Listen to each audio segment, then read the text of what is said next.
Okay. Hey, Empowered Empaths. Today, I'm going to share something that empowered the fuck out of me.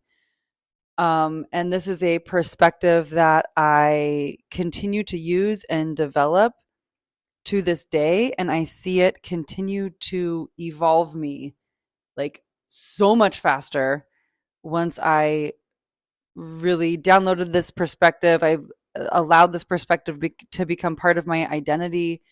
I have so much fun with this perspective, and it truly empowers me as an empath because I feel empowered by my sensitivities. I use my sensitivities for me. Like the thing that I say a lot is that our sensitivities are our superpower. So I'm just going to share with you the perspective that I use to make that happen for myself. And I invite you to use this perspective for yourself. Of course, modify, switch it around, make it your own.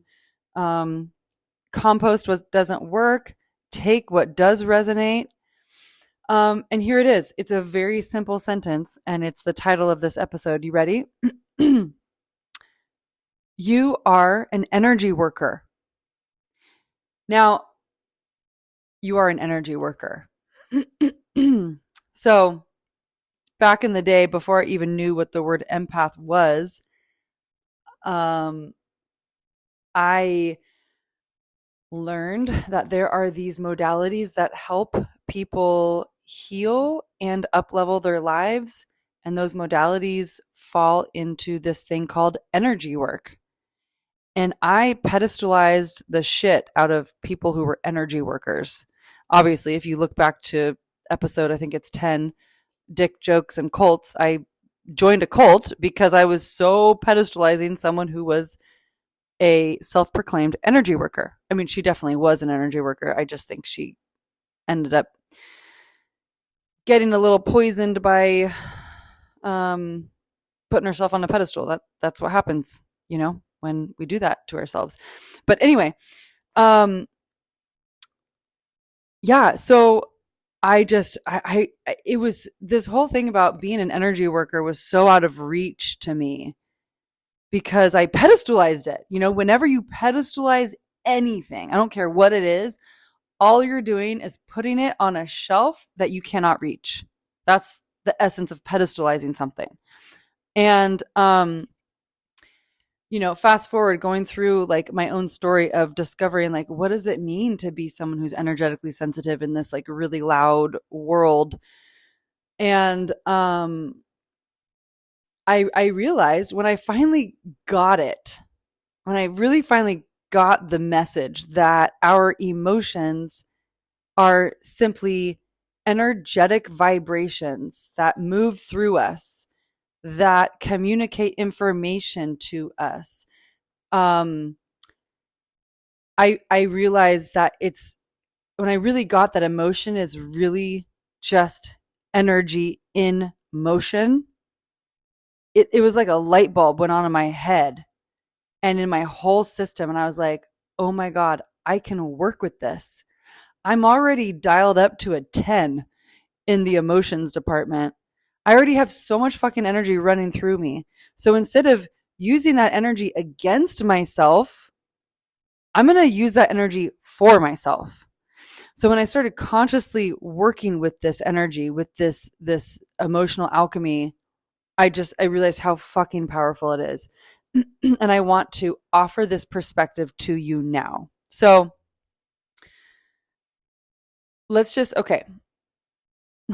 Maybe I should go back. Like let's just define empath, right?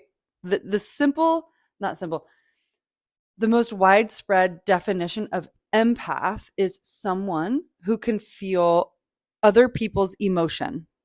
Okay. And emotion is energy in motion. Okay. So I also have I have an expanded definition of empath, basically based on this principle that an empath is an energy worker, that someone who is an empath is also someone who feels very deeply into their energetic experience, as well as the energetic experience of the world around them. So just pausing there for a second, like that right there. If we can just pause, and if that resonates with you, travel with me down this idea portal for a second. Someone who has already the ability to feel energetically so deep within themselves and feel energetically the depths and the nuances around themselves. Yeah, sure, it might drive you totally nuts. It might be very overwhelming at times. I get it. But do you realize what that means? That means that you're born into having access to the nuances of the inner control panel of your human avatar system. Like, that's amazing. That's amazing. I celebrate you. I mean, if you're listening to this, you probably identify as an empath. So fucking right on. like, like good avatar choice. Obviously I'm biased, but like, I think it's really fucking fun to have chosen this sensitive being to go forth into this world, right? So here's the reason why, and I truly believe this is the only reason why it's really fucking hard to be an empath in this world. Here's the only reason. You ready? We were not taught the tools for how to deal with all of these nuanced vibrations. That's it. That's it. We just weren't taught. It just wasn't normalized when we were children. That's it. And when we make it that simple, it really takes all of the blame and shame out of it. And for me, it really makes me feel like, oh, well, if I wasn't taught this, I can teach myself now. I can test drive this for myself now. I can start talking about it now and relating to other people like me.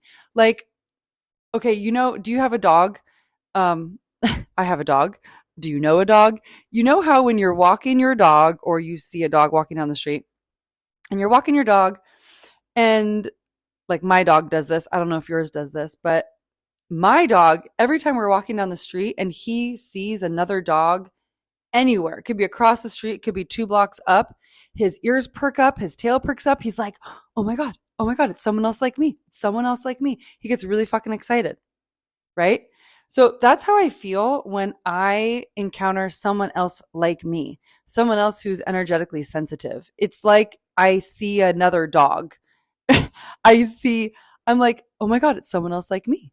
And I really love normalizing this shit, like for someone who felt like kind of lost in the energetic sea of things, for someone who felt like the only witch in the room, for someone who felt like the only one who was sensitive or different. When I see someone else who's also navigating this shit, I'm like, dude, I see you. You see me. This is fucking awesome.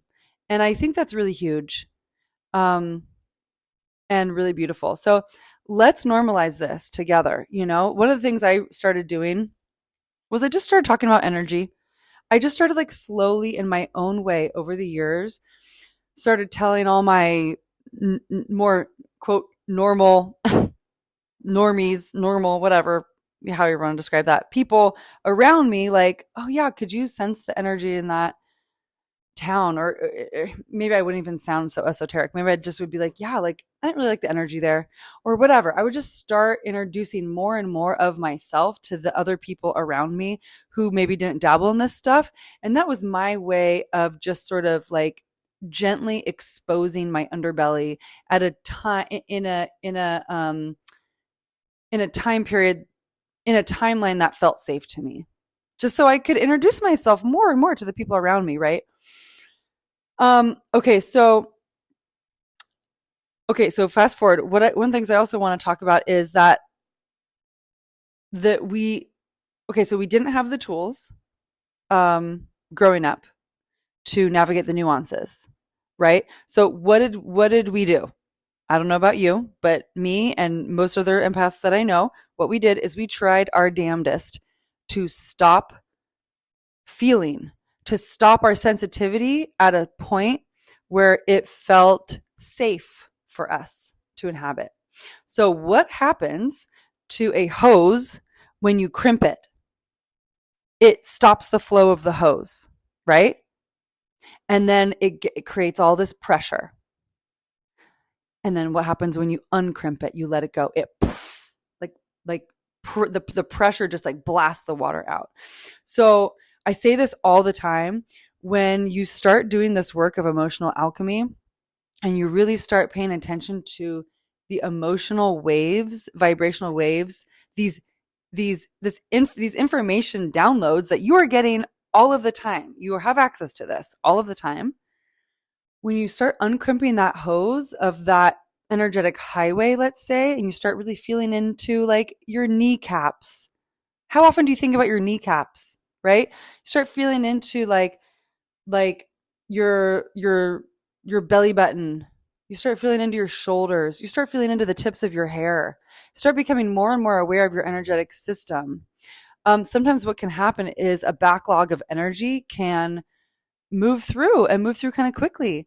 And I just want to normalize, like, that's okay.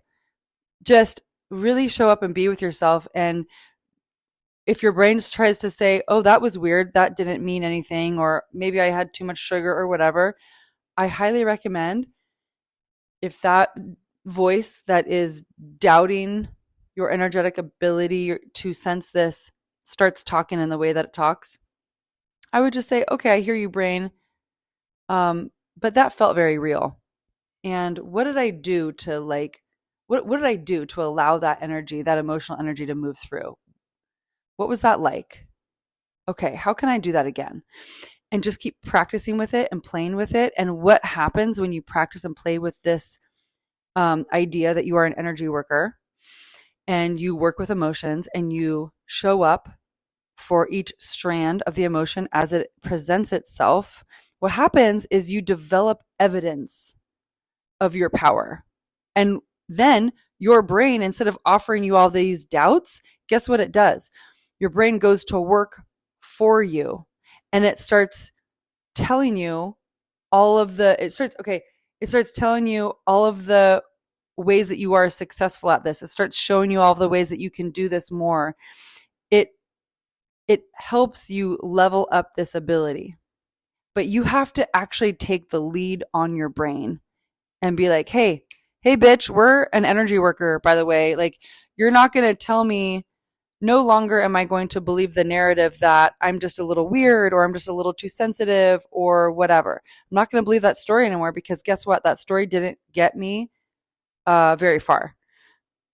I'm going to try on this new story that emotions are energy in motion and that I have the power to direct my own energy, because that's what it comes down to, right? As an empath, like, so many of us have shielded ourselves from other people because we were afraid to feel what they had going on.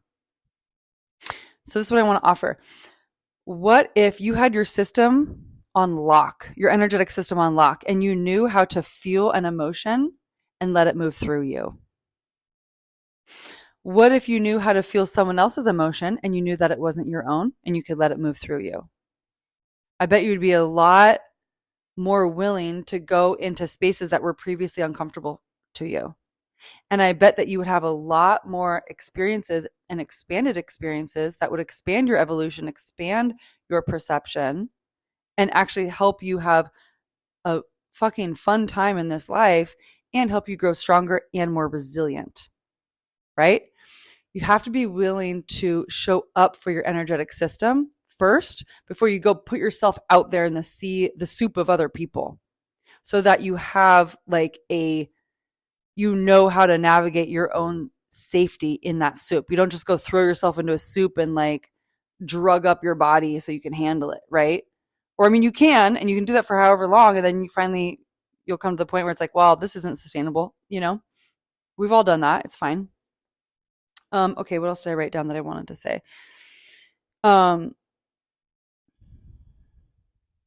What else did I say? Um, let's see.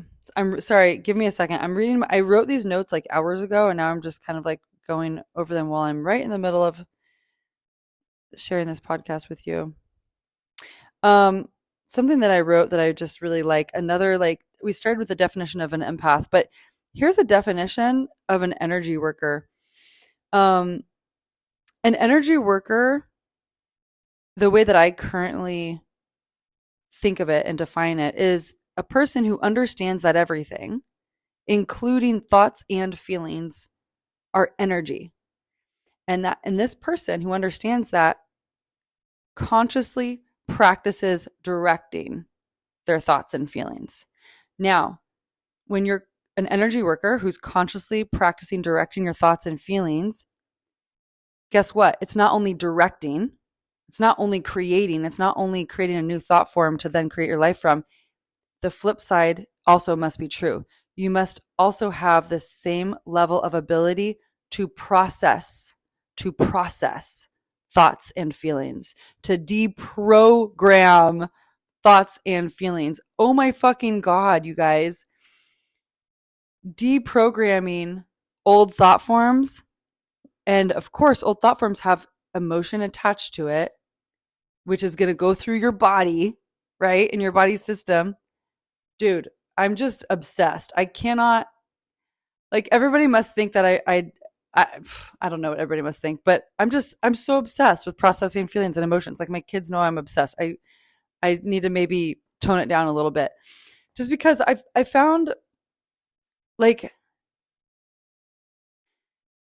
it's so stupidly simple, right? Like, this stuff can be taught to kindergartners, and I get really excited to discover things that are so practical and so simple yet so revolutionary, and it's like not in our schools.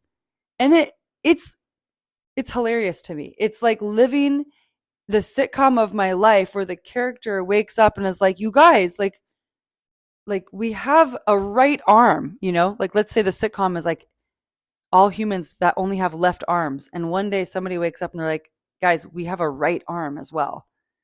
Guess what I can do with that right arm? That's how I feel about waking up to this fact that processing emotion and and deprogramming old thought patterns, which means deprogramming old emotional pathways in your energetic system. I mean, it's a fucking game changer. It's a game changer. So, okay. Um, I think that might be a good place to end today's episode. I'm curious what you think about this. I would love to know how you take this idea and you test drive it in your life. Because here's the thing, like, as an energetically, emotionally sensitive person, um, you're gonna the way to make this not just stick, but to make it actually grow and evolve in the context of your own life, in the context of transforming your own life. It has to be fun. And for it to be fun, it has to like be your own, right? So which just means take this idea and just start playing with it. And as you play with it, you'll find out what things work and what things don't work. I would so love to hear how this goes for you. Send me a message, send me an email, DM me on Instagram. Let's see. I think was there 4 things I wanted to end on? Yeah. Okay. Here, last 4 things I want to end on. You ready? So the word realize, you guys, you all, realize is simply to make real. And you can make real anything that you want within your own system. Nobody can tell you what you should think. Please always remember that. Nobody can tell you what you should think or what you shouldn't think. Okay? So realize that everything's energy. So obviously take this or compost it, right? Realize that everything is energy. Realize that you are an energy worker. Realize that you are the only one who is in charge of your energy. that includes when you feel other people's energy, you're also in charge of what you do with that. You are the one that's in charge. And then the last thing I want to end on is I want you to realize that you are already a baller at this. You're a fucking empath. Dude, you're a fucking empath. Are you kidding me? That's like the most privileged position of a human being. It's an honor to be an empath. Like some people that I know are like, oh God, I'm an empath. And they treat it as like a disability. No, dude. No. You're like 10 steps ahead. So take it as such. Take it as this gift, as this honor, and work with it. And practice it. Practice your agility moves. So, yeah, have fun with this. Do your emotional alchemy. Okay, I think that's where we are leaving it today. I will leave. What am I going to leave in the show notes today? I'm just going to leave my link that has all my stuff to it. I have 2 offers that I have right now, a timeline jump. If you're feeling like you are just sort of stuck in a certain frequency that you're spinning and you kind of can't, it's like you're finding that it's challenging to sort of get out of that narrative that you keep telling yourself and you want to create a new narrative to go forward with, then a timeline jump is perfect. That's what we do. We anchor in a new frequency, a new identity, a new narrative, a new way that you can identify with yourself, which completely changes how you go forward and create your life. It's very subtle and it's very profound. There's a link in there. You can sign up for just like a single timeline jumping session. A prerequisite is you need to be able to have the ability, no judgment if you're not here yet, but you need to be able to have the ability to feel deeply, to feel emotion deeply. Okay. And since you're an empath, you already have the ability, but some people are ready for that and some people aren't. And of course, no judgment on the timeline of your process. So come in, I call it like a sober psychedelic trip, because that's what it feels like to me and what I've witnessed in other people. And then if you want something deeper and a little more long-term, so I'm offering a 6-week one-to-one coaching journey. And so we get to be all intimate with each other, which is like my favorite way of connecting with people ever. So we do weekly sessions. There's a couple timeline jumps in there. You have me on Voxer or WhatsApp, a voice messaging app, basically throughout the entire 6 weeks. And if you want, I curate individualized meditations for you. And it's just like a really fun, contained, like safe container, loving, compassionate place for you to do deep transformative work. And it's fun. I have found for myself, after doing this work in so many different ways for the last 20 years, I do believe this to be completely true. If you do not make your transformation work fun, it's not going to stick. It's not going to stick. So bringing that fun to the depths of all of this is essential. So that's what we do in those 6 weeks. So I'll leave that in my website, jessbushnell.com, and you'll see all the links there and the offerings. Oh, I forgot to say, also, if you want I am right now we're in the month of November of 2023. For anyone who rates and reviews this podcast, you get to go sign up for a free 30-minute perspective shift. I think I'm calling it a perspective shift quickie. So it's like a quick little coaching session as my thank you gift to you for rating and reviewing this podcast. So thank you. Thank you, thank you, thank you. So that's all for this week, y'all. Let me know how it goes with your newfound identity of being a fucking energy worker. Take it as an honor and have fun with it. And I can't wait to hear how it goes for you. Okay, bye for now, and I'll talk to you next week. Mwah.